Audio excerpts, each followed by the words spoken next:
హైదరాబాద్లో పట్టపగలు దోపిడీ దొంగలు రెచ్చిపోయారు. చందానగర్లోని ఖజానా జ్యువెలరీ దుకాణంలో కాల్పులు కలకలం రేగింది. లాకర్ తాళాల కోసం ఖజానా డిప్యూటీ మేనేజర్పై కాల్పులు జరిపారు. ఇక బంగారు ఆభరణాలు ఉన్న లాకర్ కి దొరక్కపోవడంతో మరో కౌంటర్ పగలగొట్టిన దుండగులు వెండి ఆభరణాలు ఎత్తుకెళ్లారు. నిందితుల కోసం 10 బృందాలు గాలిస్తున్నట్టు తెలిపారు సైబరాబాద్ సిపి అవినాష్ మహంతి.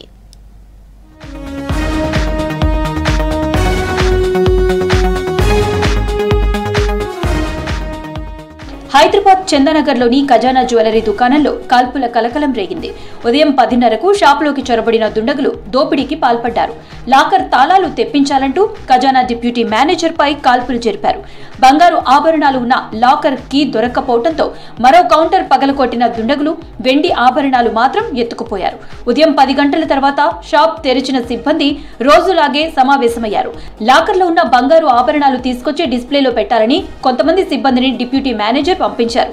రోజులాగే పూజ చేసుకుంటున్న సమయంలో సరిగ్గా 10:30 గంటలకు దుండగులు ఒక్కొక్కరుగా షాప్ లోకి చొరబడ్డారు. వారిని వివరాలు అడిగేందుకు వచ్చిన సిబ్బందిపై తుపాకీతో బెదిరించి పక్కకు నెట్టారు. అడ్డుకోబోయిన సిబ్బందిని తుపాకీతో బెదిరించారు దుండగులు.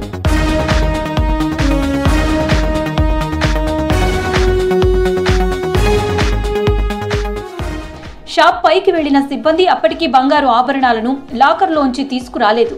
డిప్యూటీ మేనేజర్ ని గుర్తించిన దుండగులు లాకర్ తాళాలు ఇవ్వాలంటూ బెదిరించారు. డిప్యూటీ మేనేజర్ సతీష్ కుమార్ పై కాల్పులు జరిపారు దుండగులు. దీంతో అతడి ఎడమ కాల్లోకి బుల్లెట్ దూసుకువెళ్లింది. అప్పటికి సిబ్బంది ఎవరూ లాకర్ తాళాలు అందించకపోవడంతో దుండగులు షాప్ లోని అద్దాలు పగలగొట్టడంతో పాటు ఫర్నిచర్ ని ధ్వంసం చేశారు.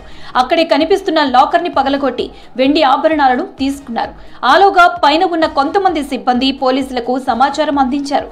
ఘటనా స్థలానికి చేరుకున్న పోలీసులు కాల్పుల్లో గాయపడ్డ డిప్యూటీ మేనేజర్ ని హాస్పిటల్ కి తరలించి చికిత్స అందించారు. డిప్యూటీ మేనేజర్ కి ఆపరేషన్ చేసి కాలులో ఉన్న బుల్లెట్ ని బయటకు తీశారు. ప్రస్తుతం అతని పరిస్థితి నిలకడగా ఉందన్నారు డాక్టర్లు.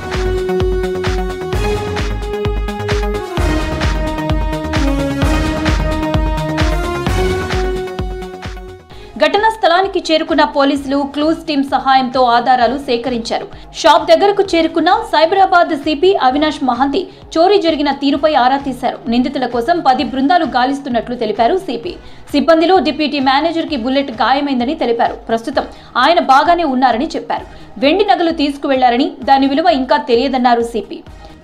మార్నింగ్ 10:35 ఒక 6 మెంబర్స్ వచ్చి ఇక్కడ వెపన్స్తో వాళ్ళ స్టాఫ్కి బెదిరించి వాళ్ళు ఉన్న జ్యువెలరీ రాబ్ చేసి తీసుకోవడానికి చూశారు. షాప్ లోపలికి మనకి ఇప్పుడు ఉన్న ఇన్ఫర్మేషన్ ప్రకారం అబౌట్ 6 పీపుల్ వచ్చేసి but we think there is 1 more person also. So about 7 people రఫ్లీ ఇన్వాల్వ్ అయినట్టు ఇప్పుడు వరకు తెలుస్తుంది. There could be others also. ఇక్కడ ఉన్న స్టాఫ్ వాళ్ళతో మాట్లాడితే ఒక మేబీ 3 to 4 వెపన్స్ ఉండొచ్చు. ఇన్వెస్టిగేషన్ ఇన్ ఆల్ యాంగిల్స్ చేస్తున్నాం. ఎవరి మీద డౌట్ ఉండొచ్చు, వాళ్ళ సిబ్బంది ఉండొచ్చు, బయట వాళ్ళు ఉండొచ్చు, ఎవ్రీ యాంగిల్ ఎక్స్ప్లోర్ చేస్తున్నాం. చోరీకి 2 బైకులపై వచ్చిన 6 ఖజానా జ్యువెలరీ షాప్ సమీపంలో బైకులను ఆపి నడుచుకుంటూ షాప్ లోకి వెళ్లారు. చోరీ చేసిన తర్వాత తిరిగి అవే బైకులపై పారిపోయారు. ఆ దృశ్యాలు కూడా సీసీ కెమెరాలో రికార్డ్ అయ్యాయి. ఎక్కడ తమ గుర్తింపు బయటపడకుండా నిందితులు టోపీలు, మాస్క్లు ధరించారు. మరో నిందితుడు హెల్మెట్ పెట్టుకున్నాడు.